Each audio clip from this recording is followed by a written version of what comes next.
Shalom jemaat Tuhan, selamat hari Minggu dan selamat datang di ibadah online service GBI Bintaro House of Shalom.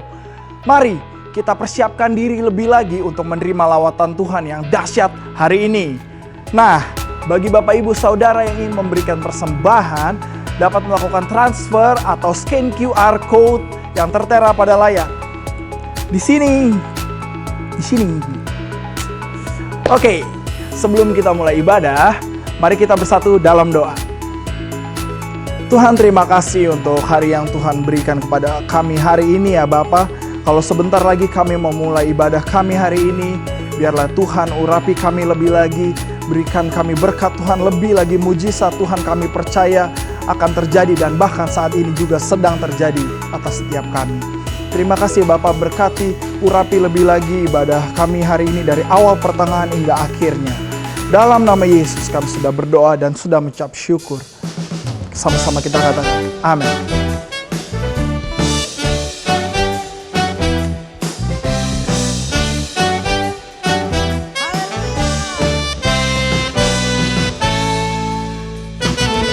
Badai topan dunia, Tuhanlah perlindunganku. Kendati goncang semesta, Tuhanlah perlindunganku. Baik siang maupun malam gelap, Tuhanlah perlindunganku. Niscaya hatiku tenang, Tuhanlah perlindunganku. Ya Yesus gunung batu di dunia, oh di dunia. Ya Yesus gunung batu di dunia, tempat berlindung yang teguh. Ya Yesus gunung batu di dunia, oh di dunia, di dunia. Ya Yesus gunung batu di dunia, tempat berlindung yang teguh. Haleluya. Hari umat Tuhan katakan, di badai topan dunia, Tuhanlah perlindunganku. Kendati goncang semesta, Tuhanlah perlindunganku. Ya Yesus gunung batu di dunia, di dunia, di dunia. Ya Yesus gunung batu di dunia, tempat berlindung yang teguh. Ya Yesus gunung batu di dunia, oh di dunia. Ya Yesus gunung batu di dunia, tempat berlindung yang teguh. Haleluya. Katakan, ku mau selalu bersyukur sebab cintamu padaku. Amin. Takkan pernah berubah, hatiku percaya. Walau bumi bergoncang, gunung-gunung beranjak, namun kasih setiamu tak. Mari umat yang percaya katakan, ku mau selalu bersyukur sebab cintamu takkan pernah berubah. Hatiku percaya, walau bumi bergoncang, gunung-gunung beranjak, namun kasih setiamu tak pergi dariku. Ya Yesus gunung batu di dunia, oh di dunia. Ya Yesus gunung batu di dunia, tempat berlindung. Ya Yesus gunung batu di dunia, oh di dunia, di dunia. Ya Yesus gunung batu di dunia, tempat berlindung yang teguh. Tempat berlindung yang teguh. Sekali lagi, tempat berlindung yang teguh.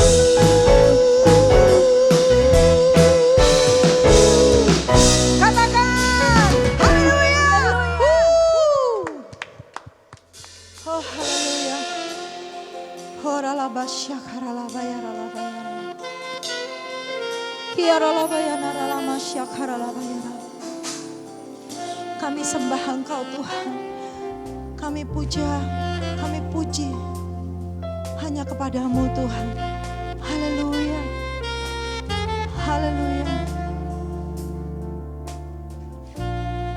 Mari katakan, Yesus kami puja, kami sembah sebagai Raja, berdiri di tengah kami, ditinggikan dan dipuji. Sekali lagi katakan, Yesus kami puja, kami sembah sebagai Raja, berdiri di tengah kami, ditinggikan dan dipuji. Sembah dan puji, sembah dan puji, nui tamu. Sembah dan puji, nui tamu. Sembah dan puji, sembah dan puji, nui tamu. Yesus Tuhan adalah Raja. Haleluya, oh haleluya Tuhan Yesus.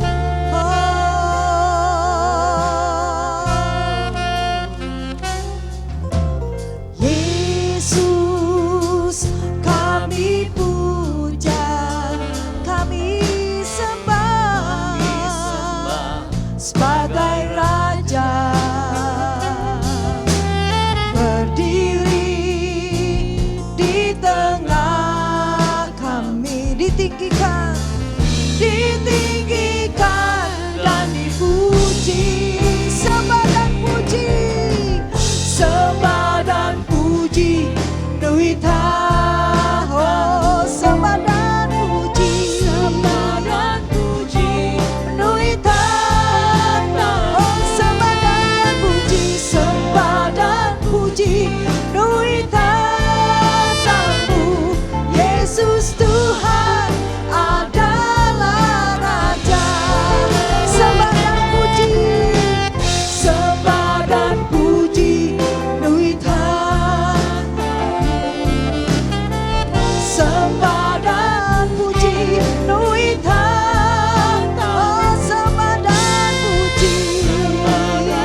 Shalom jemaat di Bintaro yang dikasihi Tuhan.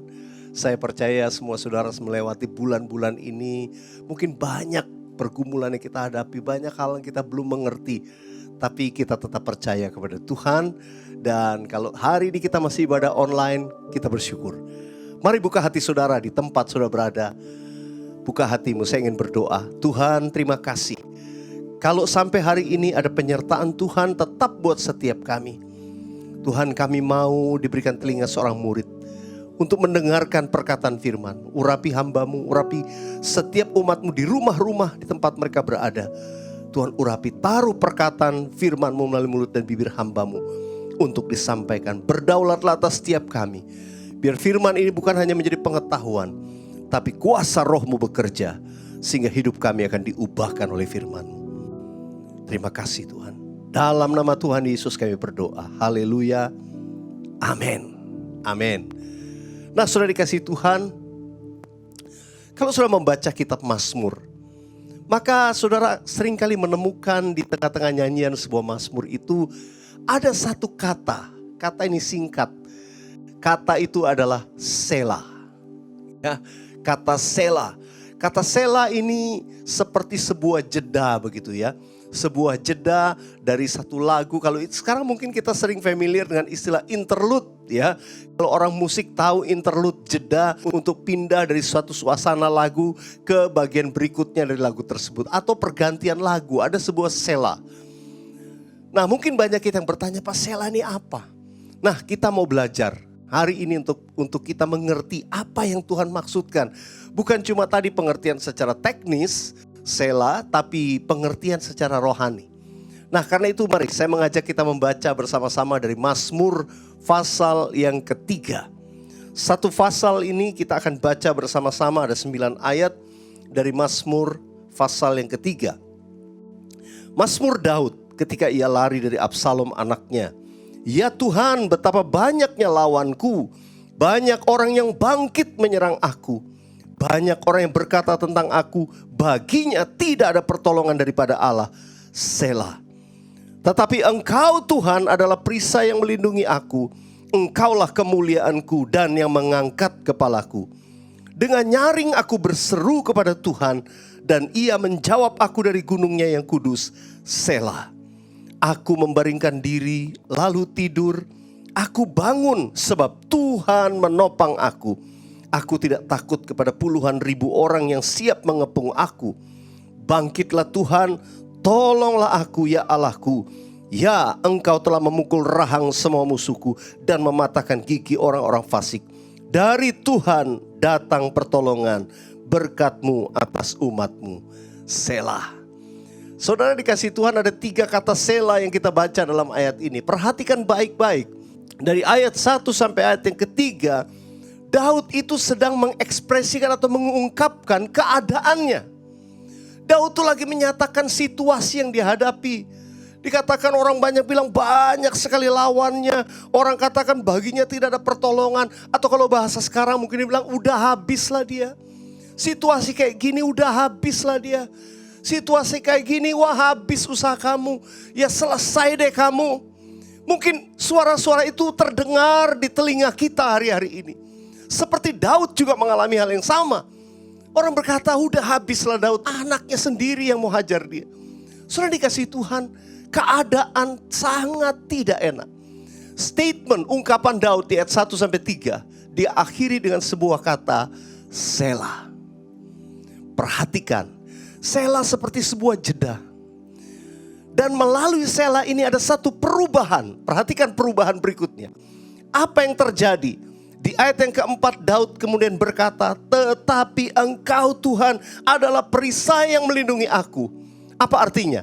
Saudara, ketika Daud mengungkapkan keadaan dirinya, di ayat 1 sampai 3 dia bilang, kayak gini keadaanku, ini masalah yang kuhadapi. Begitu Selah, perubahan terjadi. Yang tadinya fokusnya melihat kepada keadaannya, masalahnya, fokusnya beralih. Sekarang melihat siapa Tuhan. Saudara yang dikasih Tuhan, Selah membuat kita beralih fokus kita. Yang tadinya melihat keadaan kita, sekarang kita melihat siapa Allah kita.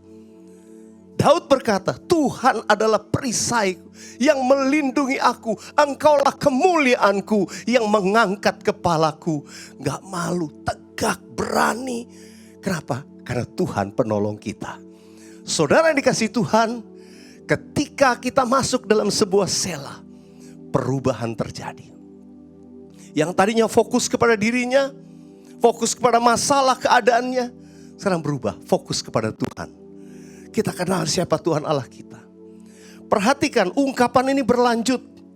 Sesudah ayat yang kelima ada Selah lagi. Selah di ayat yang kelima memasuki ayat yang keenam. Saudara perhatikan ayat yang keenam, ada satu statement yang indah. Raja Daud berkata, aku membaringkan diri lalu tidur, aku bangun sebab Tuhan menopang aku. Apa maksudnya? Kalau pertama fokusnya kepada keadaan masalah, lalu kemudian fokusnya beralih memandang kepada Tuhan, siapa Tuhan Allahnya. Maka sesudah itu terjadi perubahan lagi. Perubahannya dia berkata, sekarang aku bisa tidur. Ya, aku baringkan diri, aku tidur, aku bangun sebab Tuhan menopang aku. Dengan bahasa sederhananya saya mau katakan gini, banyak orang dengan situasi yang keadaan sedemikian stres. Gak tahu gimana ke depan. Gak bisa tidur, malam gak bisa tidur. Saudara bayangkan kalau keadaanmu dalam tekanan yang sedemikian, itu susah tidur. Tapi Daud berkata, sekarang aku mau baringkan diriku tidur. Lalu aku bangun, aku happy sebab Tuhan menopang aku. Fokusnya beralih. Yang tadinya melihat keadaan masalahnya, dia mulai memandang kepada Tuhan. Dan terjadi perubahan selanjutnya. Dia berkata, aku sekarang bisa tidur nyenyak. Aku bisa relax. Aku bisa mengucap syukur. Aku betul-betul bisa surrender kepada Tuhan. Aku gak khawatir lagi. Sebab aku percaya Tuhan Allah berperang bagiku. Saudara di rumah-rumah, saya tidak tahu keadaan saudara. Saya tidak tahu masalah yang saudara hadapi. Tapi saya mau katakan hari ini, setiap kita perlu yang namanya Selah dalam hidup kita. Selah secara rohani, itu yang pertama berbicara tentang rest. Katakan rest. Rest itu istirahat. Beristirahat kalau musik begitu ya. Selah itu atau jeda atau interlude itu memberikan rest. Ada beberapa alat musik rest. Mungkin cuma ada satu alat musik berbunyi, yang lain mungkin tenang, vokal juga berhenti, ada rest di situ. Selah kita adalah kita beristirahat di hadirat Tuhan. Situasi apapun yang saudara dan saya hadapi dalam hidup ini, kita perlu rest. Masuk hadirat Tuhan. Kita beristirahat di hadirat Tuhan. Firman Tuhan berkata begini, dalam tinggal tenang dan percaya, di situ terletak kekuatan. Saudara, kita perlu diam, rest. Orang kalau rest tuh gak mikir. Berapa banyak kita gak bisa tidur, gak bisa istirahat karena mikir terus. Semuanya mau dipikirin, semuanya kita mau coba cari solusi. Saudara dikasihi Tuhan, mungkin situasi yang sedang kita hadapi ini memang belum pernah kita punya pengalaman itu. Kalau banyak orang kolaps, saudara kemudian panik, itu wajar. Tapi orang percaya, ketika kita masuk dalam Selah, saya percaya kita tidak lagi khawatir, tidak lagi takut. Kita rest in the presence of God. Tanggalkan dulu semua beban, tanggalkan segala hal.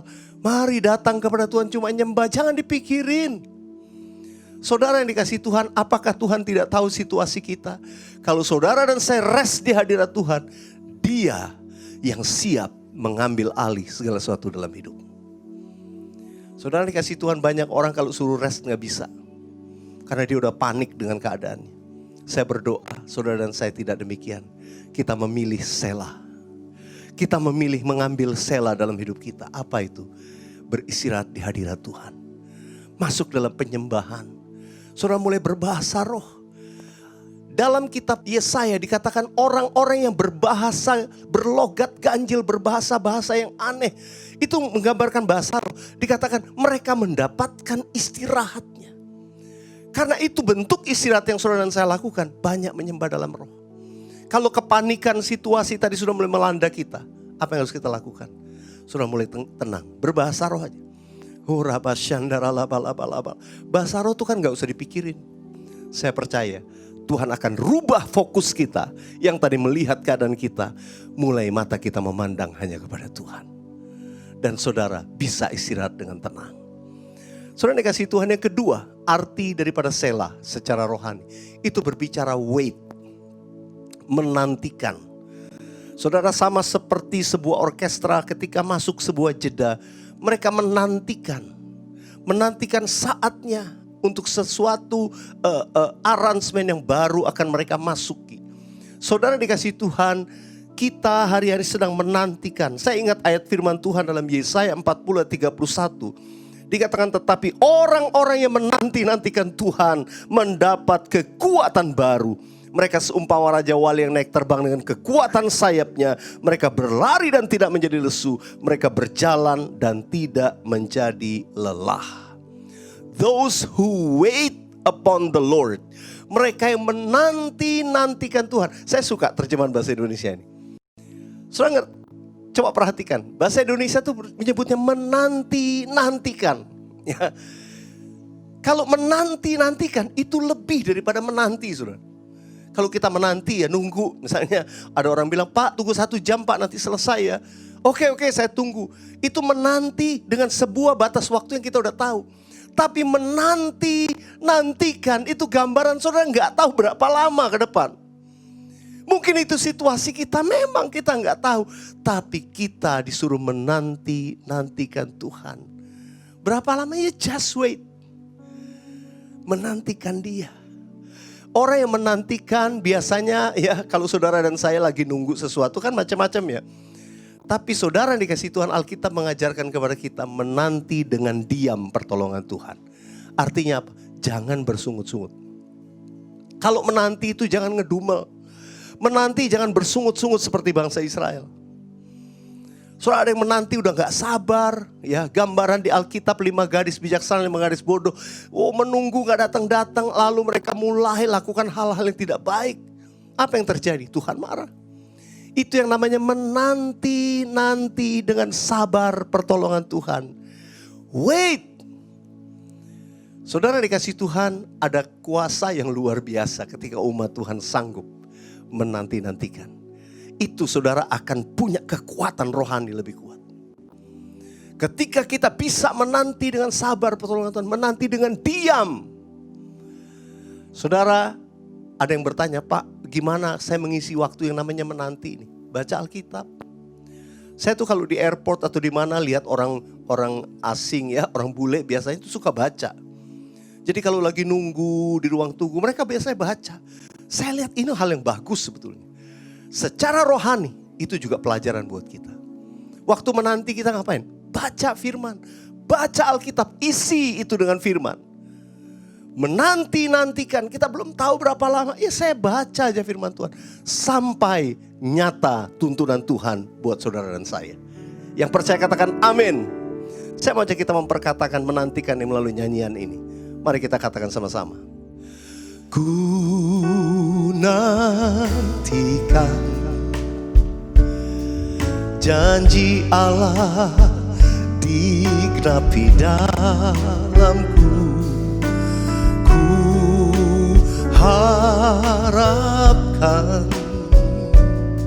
yang terbaik terjadi di dalamku. Yang ku tahu Dia kerjakan seturut firman-Nya bagi kemuliaan-Nya. Yang ku yakin Dia sediakan seturut kasih-Nya bagiku. Yang percaya katakan amin.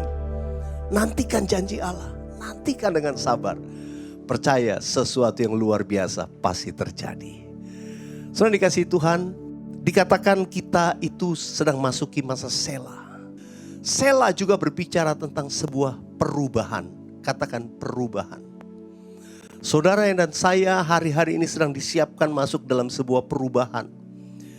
Saudara dikasih Tuhan, kalau sebuah tim musik masuk jeda atau interlude tadi mereka tuh siap untuk sebuah perubahan. Kadang-kadang perubahan nada dasar, modulasi, naik nadanya, atau perubahan ganti lagu.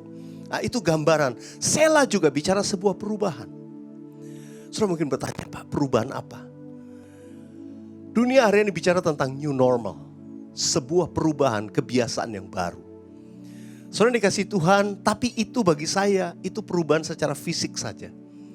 Saudara, di mana-mana kita mulai menyesuaikan secara fisik, ya physical distancing, tidak bersalaman, menjaga jarak tadi, hindari kerumunan, sering mencuci tangan, ya kenakan masker selalu. Karena saya khotbah, saya tidak pakai masker, saudara. Saudara dikasih Tuhan, kita memperhatikan semua ini, tapi itu secara fisik. Tuhan sedang bawa kita kepada sebuah perubahan. Sejak awal tahun Gembala Sidang kita, Pak Niko sudah berbicara tentang tema tahun ini. Itu berbicara tentang dimensi yang baru. Tahun dimensi yang baru. A new dimension. The year of a new dimension. Sadarkah kita? Kita sedang melewati itu. Kita sedang dibawa kepada satu dimensi yang baru. Saya mau katakan kita sedang masuk dalam sebuah perubahan ke arah new dimension era. Satu era dimensi yang baru yang kita gak mengerti. Karena itu kita mesti sesuaikan roh, tubuh, dan jiwa. Hanya mereka yang mau masuk dalam rest yang pertama tadi, mereka akan menangkap. Ini Tuhan akan beracara. Rest kita isi dengan banyak berbahasa roh. Banyak berbahasa roh. Kemudian wait, sudah isi dengan banyak firman Tuhan. Banyak baca firman. Dan ketika kita masuk dalam sebuah perubahan, kita siap. Saudara, banyak di antara kita hari-hari ini sedang disiapkan Tuhan untuk sebuah perubahan. Mungkin saudara orang bisnis, saudara punya usaha tertentu. Percayalah, kalau engkau banyak di hadirat Tuhan, Tuhan akan tuntun saudara pada sebuah perubahan dimensi yang baru. Yang selama ini saudara gak memperhatikan, tapi Tuhan akan buat terobosan. Mungkin engkau pelayanan, ministry dalam satu bidang. Mungkin selama ini engkau hanya karyawan biasa, tapi tiba-tiba Tuhan bawa saudara masuk pada sebuah perubahan yang baru. Sebab Tuhan mau memberkati kita. Saudara dikasih Tuhan, saya berdoa, ini pesan buat kita. Kuncinya, saudara masuk di nomor 1, rest. Yang kedua, masuk wait. Dan yang ketiga, saudara akan siap dengan sebuah perubahan yang baru. Dimensi yang baru Tuhan kerjakan. Artinya kalau Tuhan tuntun, lakukan. Saudara dan saya tidak pernah akan melihat perubahan itu terjadi selama kita tidak berani untuk melangkah. Untuk masuk dalam sebuah perubahan, kita perlu berani melangkah. Langkah iman. Ketika Tuhan buka satu pintu, langkah. Waktu kita menanti-nantikan, kita baca firman, tiba-tiba tuntunan Tuhan jadi, melangkah. Saudara dikasih Tuhan, mungkin ada banyak saudara punya pergumulan, punya beban. Lakukan nomor 1 dulu. Rest. Banyak menyembah Tuhan. Terlebih berbahasa roh. Bahasa roh, mungkin saudara selama ini termasuk orang yang ya gak nolak sih, tapi ya gak lakukan itu. Ayo justru lakukan. Pak, saya kalau bahasa roh cuma di gereja kalau rame-rame. Enggak, justru Tuhan mau sekarang hari-hari ini. Ayo di hadirat Tuhan, banyak nyembah dalam roh. Dan yang kedua, menanti dengan diam pertolongan Tuhan. Banyak baca firman Tuhan. Dalam melewati menanti itu, isi ini dengan firman. Bukan isi ini dengan berbagai, waduh semua blast macam-macam orang diliatin satu persatu. Makin lama makin stres. No, bukan menantikan demikian. Saudara dikasih Tuhan, ayo kita menanti dengan diam pertolongan Tuhan. Artinya kita banyak mendengarkan Tuhan berbicara. Jangan kita yang bersungut-sungut. Dan terakhir, kita siap masuk dalam sebuah perubahan. Melangkah. Ibadah juga sekarang online. Mungkin kita gak tahu ini Tuhan mau lakukan apa. Online, offline berikutnya. Kapan kita belum tahu. Tapi kita siap. Kalau Tuhan mau melangkah sesuatu. Mungkin dua-duanya online dan offline kita akan lakukan. Ada sebuah perubahan apapun yang Tuhan mau kerjakan. Kita sebagai umatnya siap. Yang siap katakan amin. Saya mau berdoa buat saudara. Biar melewati masa-masa yang demikian. Kita memasuki Selah. Selah membawa kita tidak melihat keadaan kita, tapi memandang kepada Tuhan. Dan membuat kita bisa, seperti Raja Daud berkata, aku membaringkan diri, aku tidur. Ya, aku istirahat, sebab Tuhan menopang aku. Saudara bisa istirahat dengan tenang, hidup dengan damai sejahtera. tidak panik, tidak terjadi keributan, ya tidak konflik di rumah tangga, tapi kita semua penuh dengan damai sejahtera. Bukankah itu yang kita rindukan? Karena itu mari sama-sama kita masuk dalam sela yang Tuhan izinkan dalam hidup kita. Buka hatimu, kita nyanyikan sekali lagi nyanyian ini dan saya berdoa buat saudara. Katakan, ku nantikan janji Allah digenapi dalamku. Ku nantikan janji Allah digenapi dalamku. Ku harapkan yang terbaik. Katakan terjadi di dalamku. Yang ku tahu Dia kerjakan seturut firman-Nya bagi kemuliaan-Nya, dan ku yakin Dia sediakan seturut kasih-Nya bagiku. Mari saudara, dimanapun kau berada saat ini, buka kedua tanganmu. Atau satu tangan saudara taruh di dada, satu tangan saudara buka di hadapan Tuhan. Apapun permohonan saudara bawa di hadapan Tuhan saat ini juga. Mulai ucapkan, berseru kepada Tuhan, berseru. Percaya Tuhan jawab doa saudara. Tuhan, Engkau lihat setiap umatmu di rumah-rumah. Mereka mengangkat tangan, mereka menaruh tangan mereka di dada. Tanda mereka percaya kepadamu. Tuhan, bertindaklah. Bertindaklah ya Tuhan hari-hari ini. Engkau membela hak orang benar. Engkau menyediakan menurut kasih sayang-Mu yang besar kepada setiap anak-anak-Mu, sehingga tidak ada yang kelaparan dan meminta-minta. Semua dipelihara, diberkati oleh Tuhan. Bahkan Tuhan, Engkau bawa kami melewati sela ini, melewati rest kami, melewati wait upon the Lord, menantikan Tuhan. Kami akan melihat ada sebuah breakthrough terjadi. Ada terobosan dalam hidup kami, sebuah perubahan yang baru yang membawa kami melihat kemenangan yang Tuhan sediakan. Membuka sebuah ladang yang baru bagi kami. Tuhan, Engkau berkati setiap jemaat-Mu. Apapun keadaan mereka, Tuhan, Engkau penolong yang setia. Engkau tetap memberkati umat-Mu yang percaya. Mari saudara yang percaya, sambil angkat tanganmu katakan, hatiku percaya ya Tuhan. Hatiku percaya,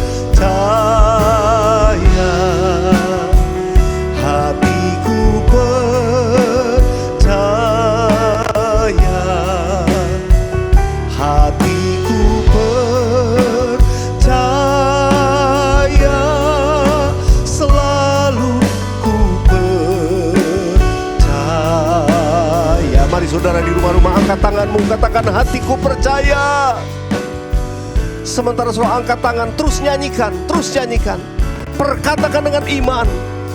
Dalam nama Yesus saya bernubuat, yang sakit disembuhkan, yang terikat dibebaskan, yang letih lesu diberikan kelegaan, kekuatan yang baru. Tuhan, Kau bangkitkan iman umat-Mu semua. Terima kasih Tuhan. Katakan, selalu ku percaya, selalu ku percaya. Sekali lagi, selalu ku percaya.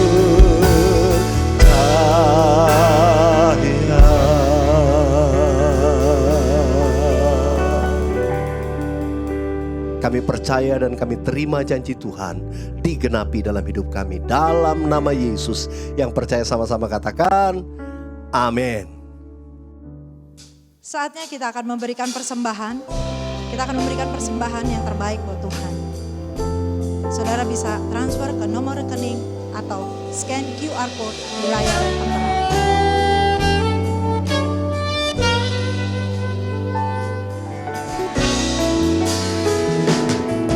Buat segala hal yang tak ku mengerti, dengan iman ku serahkan padamu. Beri syukur, beri puji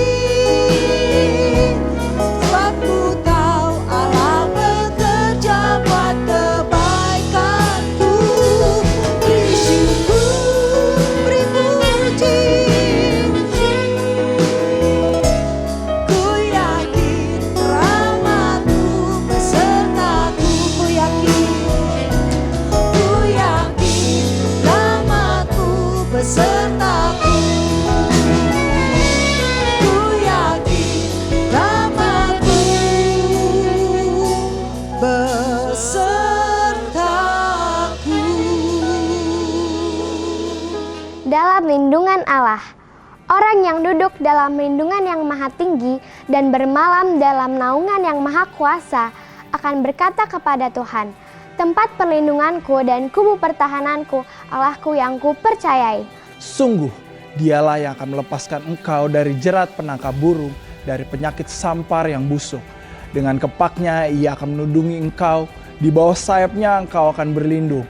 Kesetiaannya ialah perisai dan pagar tembok. Engkau tak usah takut terhadap kedahsyatan malam, terhadap panah yang terbang di waktu siang, terhadap penyakit sampar yang berjalan dalam gelap, terhadap penyakit menular yang mengamuk di waktu petang. Walau 1.000 orang rebah di sisimu dan 10.000 di sebelah kananmu, tetapi itu tidak akan menimpamu. Engkau hanya menontonnya dengan matamu sendiri dan melihat pembalasan terhadap orang-orang fasik. Sebab Tuhan ialah tempat perlindunganmu yang maha tinggi, telah kau buat tempat pertuduhanmu. Malapetaka tidak akan menimpa kamu dan tulah tidak akan mendekat kepada kemahmu. Sebab malaikat-malaikatnya akan diperintahkannya kepadamu untuk menjaga engkau di segala jalanmu. Mereka akan menata engkau di atas tangannya, supaya kakimu jangan terantuk kepada batu. Singa dan ular terdung akan kau langkai. Aku akan menginjak anak singa dan ular naga. Sungguh hatinya melekat kepadaku, maka aku akan meluputkannya. Aku akan membentenginya, sebab ia mengenal namaku.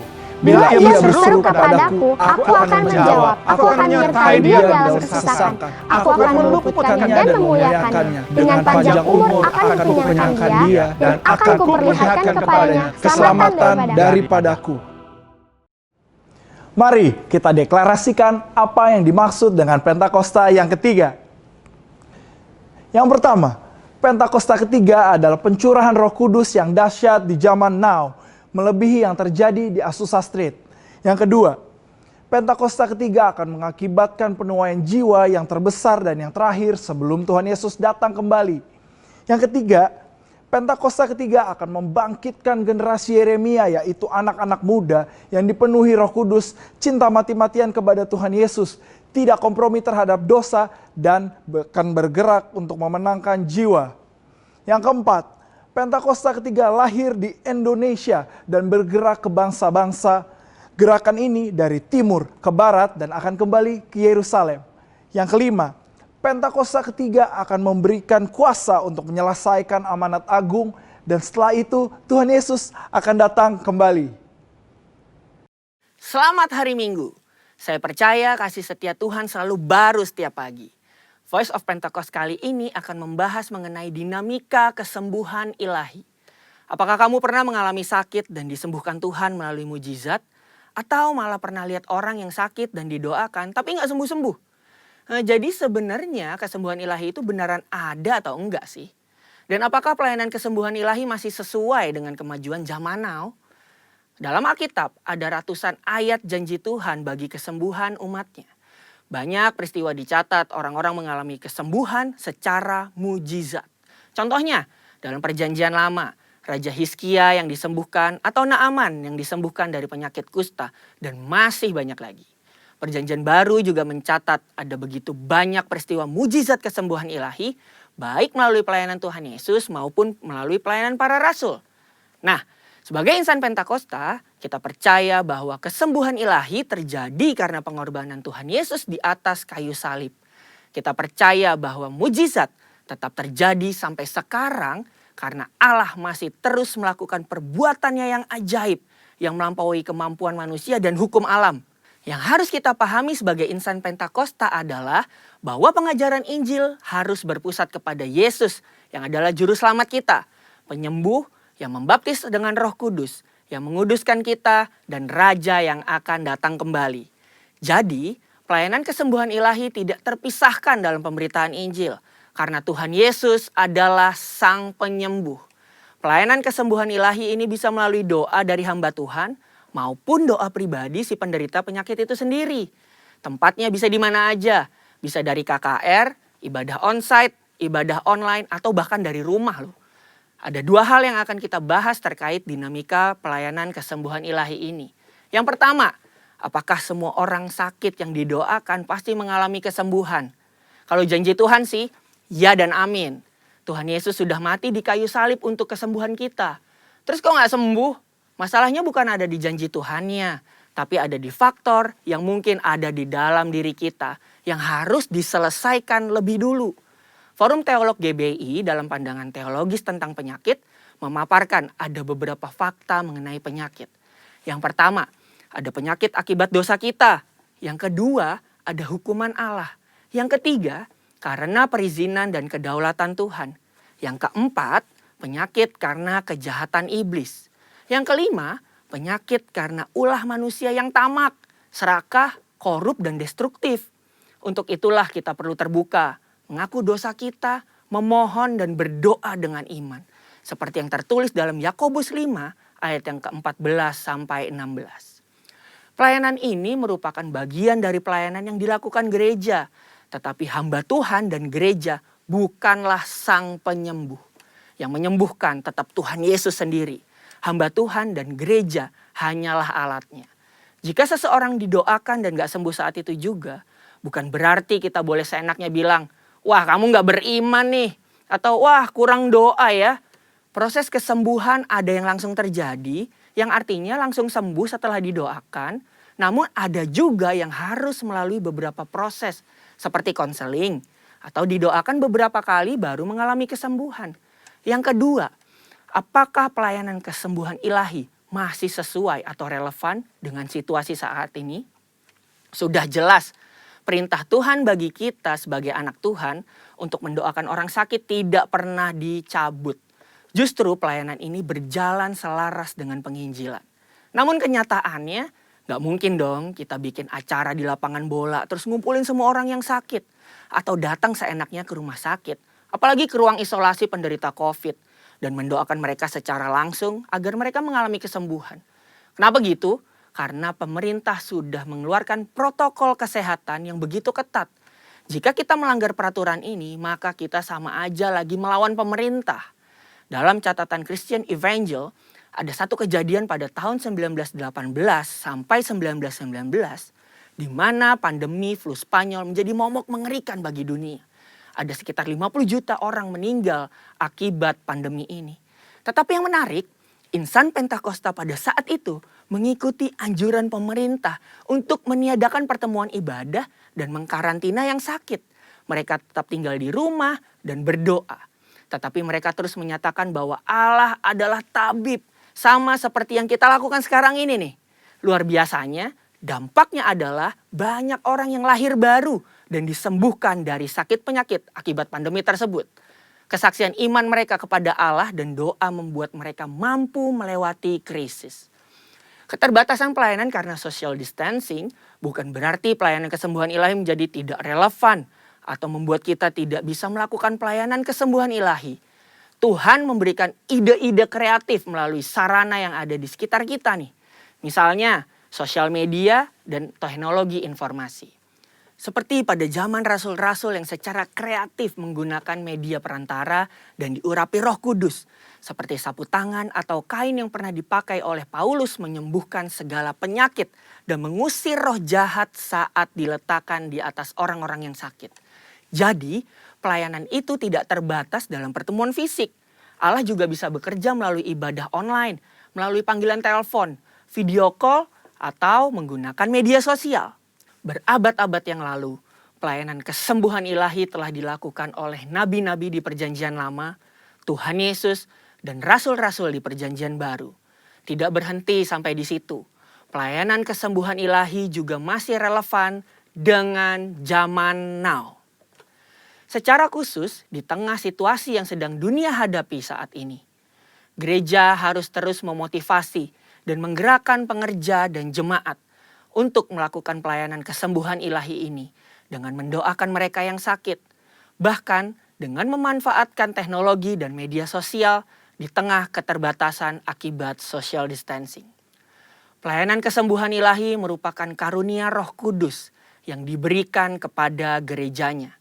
Oleh sebab itu, kesembuhan yang Tuhan berikan semuanya adalah untuk memuliakan namanya. Tuhan Yesus memberkati.